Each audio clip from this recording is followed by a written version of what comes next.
A história do Brasil, eu gostaria de dizer aqui uma frase do José Rodrigues, que assim já tornou-se quase uma frase, uma afirmação assim geral, que a história do Brasil foi uma história escrita por mãos brancas. Tanto o negro quanto o índio, quer dizer, quantos povos que viveram aqui juntamente com o branco, não têm a sua história escrita ainda.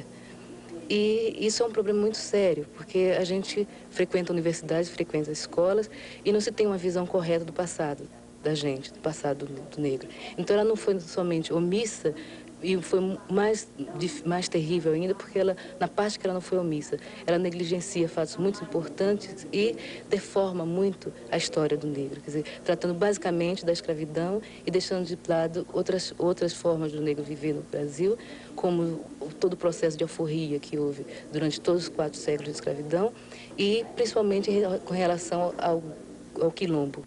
Eu acho que para empreender um estudo crítico a respeito da história do negro e trazer ao mesmo tempo para o negro uma perspectiva do que foi sua história real, você tem que partir da história deles como grupo livre, como empreendendo uma sociedade livre, mesmo que dentro da sociedade tenha existido escravos. Mas basicamente o quilombo é homens que procuram conscientemente organizar uma sociedade para si, onde ele possa viver de acordo com o seu passado histórico, africano ou brasileiro, com os seus hábitos, os seus costumes, a sua cultura, a sua forma de ser. Uma perspectiva que se tem em relação ao quilombo é que ele terminaria com a abolição. Isso é correto? Não, eu acho que não é correto, na medida em que, dentro do meu estudo, eu faço justamente um estudo sobre a organização social do quilombo. Quer dizer, o quilombo, ele foi realmente reprimido, sempre. Mas ele não se esgota somente na história da repressão.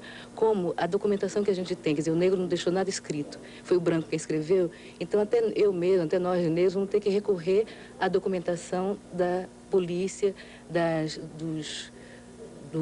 autoridades portuguesas, os mestres de campo, esse negócio todo, que foram os documentos basicamente de repressão. Quando você trata de história do Brasil, ou história de modo geral, dentro da metodologia da história, você tem que fazer uma crítica muito severa a respeito desses documentos, porque são documentos daqueles que reprimiram e que só viram aquilo que eles achavam que era o negativo. Entende? O quilombo tem a outra perspectiva, que, como eu disse antes, que é o estabelecimento humano que o quilombo foi, de homens que se entendiam como homens, independente de ser escravos ou não. E de que forma permanece hoje, ou poderia permanecer hoje, essa ideia de organização do quilombo, ou as condições do quilombo se manterem hoje, de que forma? Se entendendo o quilombo como a história do negro, você tem que ver dentro da perspectiva de continuidade histórica que sempre existe. Quer dizer, a história não pode acabar a partir do momento em que a repressão acaba. Então, se entende o quilombo como uma sociedade de negros, você não pode, de repente, porque deixaram de reprimir o quilombo ao nível de repressão armada, como foi nos séculos passados, que isso tenha desaparecido. Quer dizer, se os homens negros, desde o século XVI, se reúnem nesse tipo de organização, eles devem se reunir ainda hoje dentro desse tipo de organização. E, por outro lado, na minha pesquisa, eu também tenho visto que, em relatórios de polícia, principalmente do Rio de Janeiro, você encontra região de ex-quilombos, onde hoje ainda são favelas no Rio de Janeiro.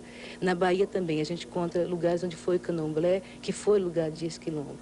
Você encontra também no Nordeste do Brasil, Piauí, Maranhão, na passagem dos imigrantes nordestinos para a Amazônia no século passado, em 1877, e depois, durante a época da borracha, eles se localizavam na migração em lugares de ex-quilombos.